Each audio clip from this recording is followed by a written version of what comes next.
This threats to our national and economic security has already infiltrated nearly every aspect of our society. The influence of the Chinese Communist Party, CCP. Backed by considerable financial largesse and run through harmless-sounding front organizations, the CCP is aggressively limiting free speech on American college campuses, co-opting and corrupting American politicians and businesses, stealing invaluable American research and development, and undermining the very foundations of our democratic republic. Ensuring prosperity and sovereignty in the next century demands that we recognize and confront the CCP's propaganda, influence and subversion wherever it is found, and it is found nearly everywhere one looks. This is not mere hyperbole or speculation, it is very real, and it is happening right now. In 2020, FBI Director Christopher Wray warned, "We've now reached the point where the FBI is opening a new China-related counterintelligence case about every 10 hours. Think about that, a new case every 10 hours. That's nearly 17 a week, 17 complex counterintelligence cases resulting from China's activities in the United States. Let's look at what's happening on college campuses. China is spreading its propaganda through the innocuous-sounding Confucius Institutes, academic front organizations that, according to a bipartisan report from the Senate's Permanent Subcommittee on Investigations, are completely controlled by the Chinese Communist Party. Active on more than 100 college campuses, these institutes are outposts of propaganda for the CCP. In exchange for resources and academic programs such as language education, Confucius Institutes exert incredible pressure and leverage over universities, threatening to pull their funding to ensure that some topics like Taiwan, Tibet, Falun Gong and the Uyghurs are off limits. The CCP is stealing invaluable intellectual property through its Thousand Talents program, co-opting researchers and scientists with the promise of financial gain for the benefit of the People's Liberation Army and state-owned or state-linked businesses.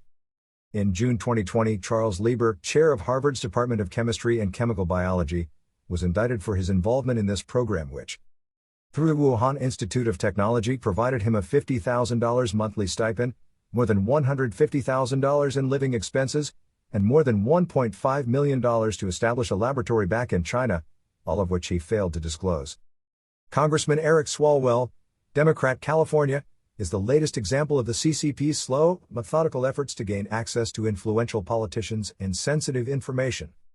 Rep. Swalwell was targeted by a Chinese national named Fang Fang, or Christine Fang, who worked to get close to centers of political power through a classic honeypot operation. While it does not appear she received any classified information, the personal habits, schedules, thoughts and opinions of public officials would all be invaluable to an intelligence officer, if not now, then certainly in the future. Rep. Swalwell is not alone. A driver for Senator Dianne Feinstein, Democrat, California, is believed to have worked for China's Ministry of State Security for 20 years. In that trusted position, he would have been privy to countless phone conversations, in-car discussions and other forms of chatter, all of which would be a goldmine for Chinese intelligence. Beijing is working aggressively, and with some success, to co-opt American intelligence officers. In August 2017, CIA officer Alexander Yuk-Ching Ma, 67, was arrested along with a relative, also a CIA officer, for conspiring to send classified information to the People's Republic of China. In 2004, an FBI counterintelligence agent pleaded guilty for concealing a 20-year relationship with a suspected Chinese double agent, a woman he initially recruited. What the Chinese Communist Party is doing goes well beyond cultural outreach and diplomatic engagement. It is a holistic campaign of malign influence designed to disarm our democracy's protective antibodies and weaken our republic. It is about corrupting people and institutions to ensure that they self-censor, avoid sensitive topics and promote Beijing's talking points. It is about threatening American businesses with boycotts, as happened with the NBA, to ensure that the companies don't support Taiwan or Hong Kong, and certainly don't discuss the imprisonment of millions of Uyghurs. It is about classic intelligence operations that seek to undermine American intelligence and security operations overseas. It is about peddling Chinese propaganda masked as legitimate journalism, such as the China Daily inserts you may have seen in your local papers.